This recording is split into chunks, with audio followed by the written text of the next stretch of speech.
Assalamualaikum warahmatullahi wabarakatuh.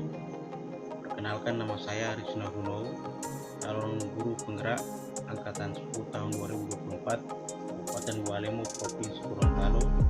Saya bertugas di SD Negeri 24 Kebuyan. Pada kesempatan ini saya akan memaparkan koleksi antar materi, kesimpulan dan refleksi modul 1.1. Seperti yang kita ketahui, Ki Hajar Dewantara adalah Bapak Pendidikan Indonesia yang lahir pada tanggal 2 Mei 1889. Pemikiran beliau tentang pendidikan, seperti misalnya semboyan ingin ngarso sung tulodo, ingin madia Mangunkarso, Ruli Handayani, sedikit banyak mempengaruhi perkembangan pemikiran pendidikan di Indonesia sejak dulu hingga kini. Pertama, apa yang Anda percaya tentang murid dan pembelajaran di kelas sebelum Anda mempelajari modul 1? Sebelum mempelajari modul 1 mengenai refleks filosofis pendidikan nasional, Ki Hajar Dewantara sebagai guru saya meyakini beberapa hal sebagai berikut. Pertama, pengajaran sama dengan pendidikan. Kedua, guru adalah subjek utama kegiatan pembelajaran. Ketiga, sebagai guru, saya harus mampu mentransfer ilmu kepada peserta didik saya secara klasikal, ceramah, diskusi, dan tanya jawab. Yang keempat, saya menganggap siswa tidak akan paham kalau materi pelajaran tidak saya jelaskan. Kelima, peserta didik dikatakan telah belajar jika mereka bisa mengerjakan soal asesmen sesuai dengan kompetensi dasar yang tertera di kurikulum, serta nilainya mampu melampaui KKM. Keenam, kegiatan belajar selalu dilaksanakan di dalam kelas. Ketujuh, memberikan tugas yang seragam tanpa mempertimbangkan keragaman potensi peserta didik. Kedelapan, pemberian sanksi atau hukuman kepada peserta didik dapat mengubah perilaku mereka ke arah yang lebih baik. Soal kedua, apa yang berubah dari pemikiran atau perilaku Anda setelah mempelajari modul ini? Konsep-konsep pendidikan Ki Hajar Dewantara memberi pengaruh yang cukup signifikan terhadap pemikiran saya tentang pendidikan. Pengajaran ternyata tidak sama dengan pendidikan. Pengajaran merupakan salah satu bagian dari pendidikan. Maksudnya, pengajaran itu tidak lain adalah pendidikan dengan cara memberi ilmu atau berfaedah untuk hidup anak-anak, baik lahir maupun batin. Pendidikan diartikan sebagai tuntunan dalam hidup tumbuhnya anak-anak. Maksudnya, pendidikan menuntun segala kodrat yang ada pada anak-anak agar mereka dapat mencapai keselamatan dan kebahagiaan yang setinggi-tingginya, baik sebagai manusia maupun sebagai anggota masyarakat. Hidup tumbuhnya anak terletak di luar kecakapan atau kehendak kita sebagai kaum pendidik. Anak-anak adalah makhluk manusia dan benda hidup, sehingga mereka hidup dan tumbuh menurut kodratnya sendiri. Dalam menuntun, kita dapat mengibaratkan diri kita sebagai petani, dan anak-anak yang kita didik sebagai benih, misalnya benih padi. Kita sebagai pendidik hanya dapat menuntun tumbuhnya padi tersebut. Kita dapat memperbaiki kondisi tanah, memelihara tanaman padi, memberi pupuk dan air, membasmi ulat-ulat atau jamur-jamur yang mengganggu hidup tanaman padi, dan lain sebagainya. Tetapi kita tidak dapat mengganti kodratnya padi. Kita tidak bisa memaksa padi itu tumbuh seperti jagung. Sebagai pendidik, kita harus terbuka, namun tetap waspada terhadap perubahan-perubahan yang terjadi.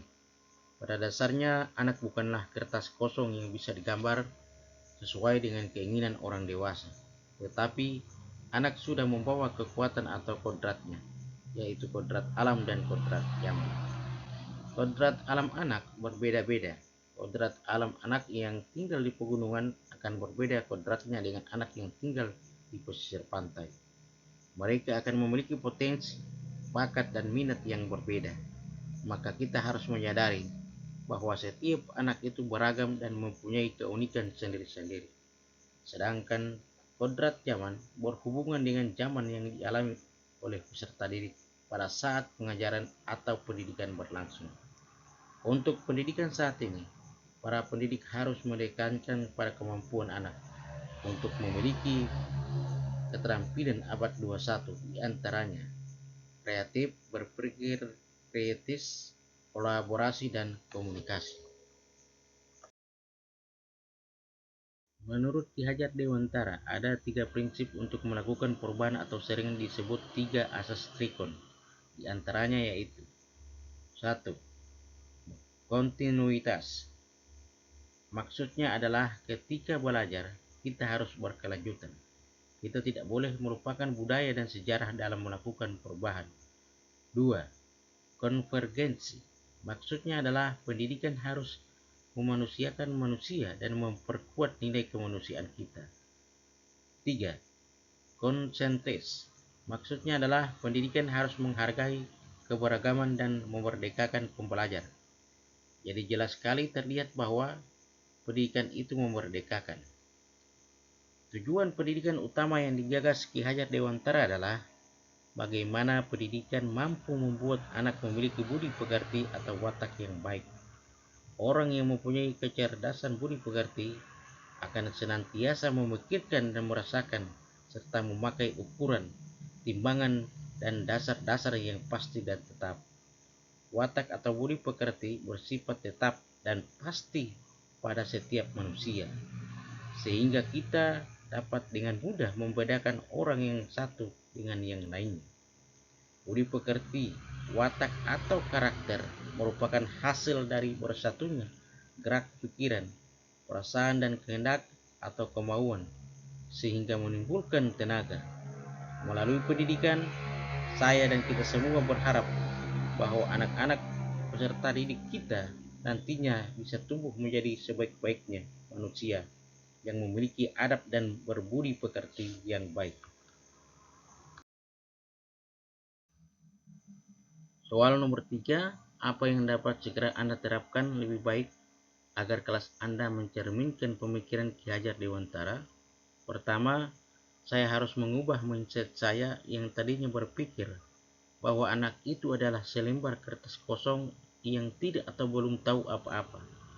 Saya harus meyakinkan diri saya bahwa setiap anak lahir sudah lengkap dengan potensinya masing-masing, meskipun masih terlihat samar.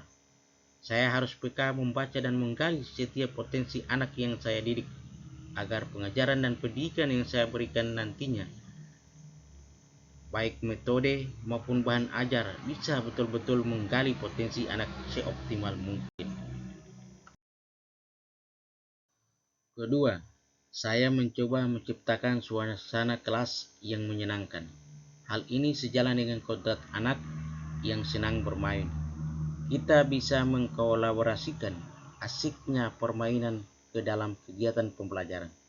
Misalnya dengan melakukan permainan tebak kata ketika pembelajaran berlangsung. Ketiga, saya harus mengupayakan pembelajaran yang berpusat pada anak, memberikan ruang, kesempatan, dan fasilitas seluas-luasnya, agar anak mampu berpartisipasi aktif dalam kegiatan pembelajaran. Saya sebagai pendidik menempatkan diri saya sebagai fasilitator yang menuntun anak agar ia mampu mencapai tujuan pembelajaran yang diharapkan. Di akhir pembelajaran, penting bagi saya untuk memberikan penguatan terhadap materi-materi konseptual agar anak tidak mengalami miskonsepsi. Selain itu, melalui pembelajaran yang berpusat pada anak, saya berharap bisa mengasah keterampilan abad 21 mereka.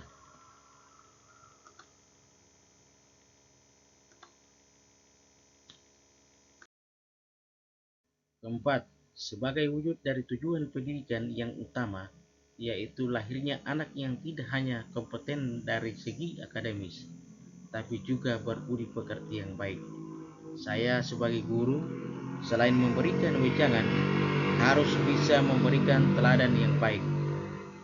Jadi anak tidak hanya melakukan apa yang saya katakan, tapi harapannya anak mampu meneladani perilaku-perilaku baik yang saya contohkan, selain sebagai upaya memotivasi anak agar berbudi pekerti baik. Ini juga bisa jadi tantangan untuk saya, bagaimana caranya agar saya bisa konsisten memberikan keteladanan yang baik. Guru sebagai sosok yang dikuku dan ditiru. Kelima, saya berharap saya bisa memaknai semboyan Ki Hajar Dewantara, yaitu Ing Ngarso Sung Tulodo. Dari atas saya bisa memberikan teladan bagi setiap anak didik saya, Ing Madio Mangunkarso. Di tengah saya bisa jadi teman yang memberikan semangat, serta Tukuri Handayani. Dari belakang saya bisa memberikan dorongan moral serta semangat belajar. Terima kasih. Cukup sekian. Assalamualaikum warahmatullahi wabarakatuh.